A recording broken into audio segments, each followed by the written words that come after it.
parte, come promesso, il piano straordinario di disinfestazione della regione da 500.000 euro. I veleni liberati nell'aria intossicano il dibattito politico. Dopo giorni di attacchi subiti è l'assessore Coletto a pungere i sindaci. Da nostre verifiche, circa 200 comuni su 500 e passa non si sono attivati.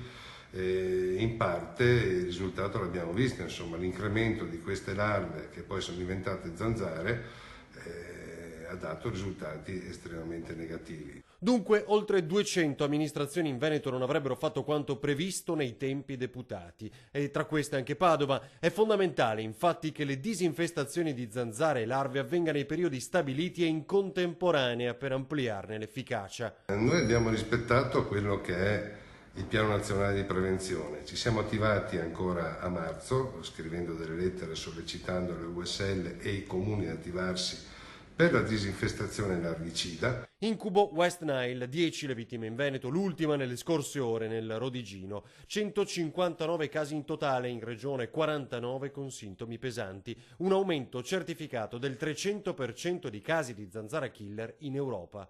Non c'è né un'epidemia né una pandemia.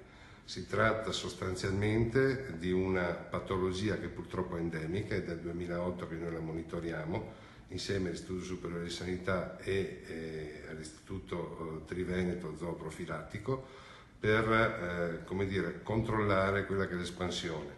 Le nostre trappole per catturare le zanzare sono una ogni 15 km quadrati. La disinfestazione straordinaria comincia proprio dai 75 comuni polesani, dai punti di maggiore aggregazione come sagre, scuole e parchi, quindi toccherà a Padova, Verona e le altre province. Causare l'incremento di questo tipo di zanzara è appunto il clima sempre più tropicale.